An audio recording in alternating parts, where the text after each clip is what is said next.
Hi, my Facebook friends. I wanted to share another vision with you.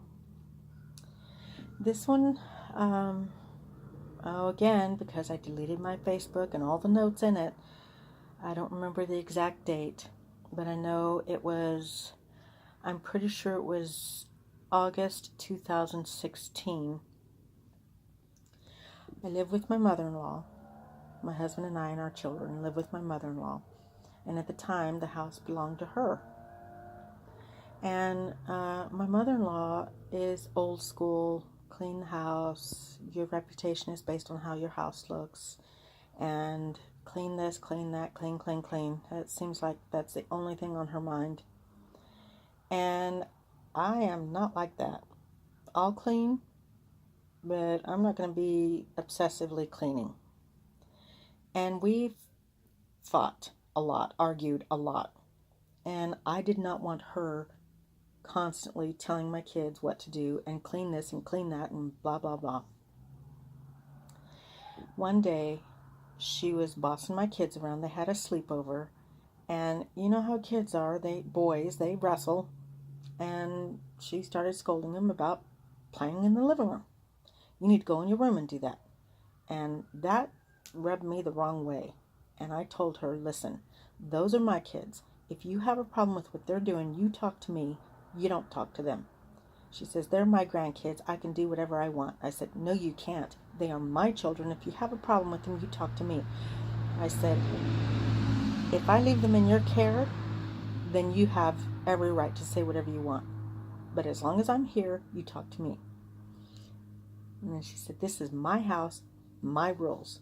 And I said, I don't give a flying rat's behind whose house this is, except I didn't say rat's behind. I said some bad words because I was really mad.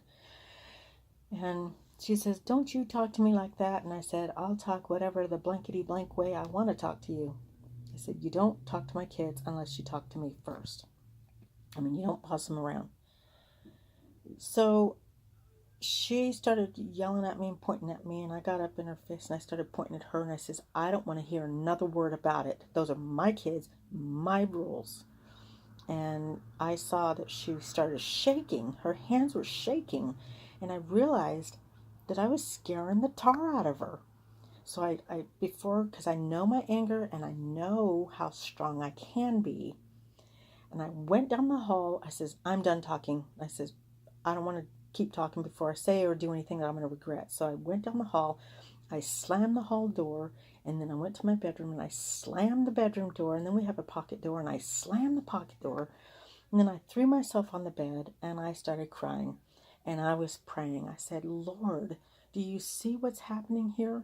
I believe you wanted us to move in here to help her so she could retire and so she could have help because we didn't want to put her in a home. And I says, I still believe this was your will, but do you see what she's doing? I says, is this the life you wanted for me? Is this what you wanted? And then all of a sudden, I wasn't in my room anymore. I was in this open field, like a golden field. It was like, like it would look in the summertime. You know how the grass all dries up and it turns gold and everything. I was in an open field like that, and off at the distance, I could see a bunch of tents. And I didn't really see people, but I saw a bunch of tents. And I thought, well, I'll go over there and ask them where I'm at. So I was headed over that direction, and by the time I got to the tents, it was nighttime. And I walked up and I saw this man, buck naked, face down on the ground, long gray hair, and I saw these two guys walking up to him, arm in arm. They were drunk, and buddies hanging on each other, and they're drunk and they're kind of staggering about. And they stumble upon this guy, and one of the men that were arm in arm was Esau, and Esau was the son of the man on the ground, and the man on the ground was Jacob. And Esau and his buddy were laughing and pointing at Esau's father. Oh my gosh, look at him, he's naked. Oh my gosh, what a dummy. And they're making fun of him and belittling him and stuff like that. And they go on their merry way. And then, it was Isaac on the ground. And then Esau's brother, Jacob, came along. And Jacob saw his father, Isaac, on the ground, buck naked, passed out, drunk. And he pulled his father into the tent and he covered him up, and then he went on his way. Then the vision changed to daytime, like it was the next morning. And I could hear God reprimanding Esau because Esau did not honor his father. And Esau was arguing with God, saying he was the one who was wrong. He was the one who was drunk. He was the one who was naked, passed outside of his tent. He's the one who did everything wrong. Why are you scolding me? And I heard God say to Esau, I will deal with him on what he did wrong. I'm dealing with you on what you're doing wrong. And then it changed to Jacob. And God blessed Jacob for honoring his father, even though his father was in the wrong. And then, boom, I'm back in my room again. So I'm laying there and I said, okay, Lord, so you're saying that my mother-in-law, who was like Isaac, you see the things that she's doing wrong. You see how she's treating me.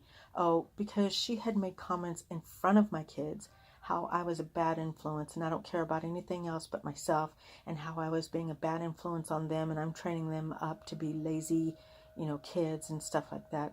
And so she said these things to me about me in front of my kids. And so I said to God, so you're saying that you see how she's treating me, you see what she's saying about me, and you know that she's wrong, and you will deal with her. And I heard, yes.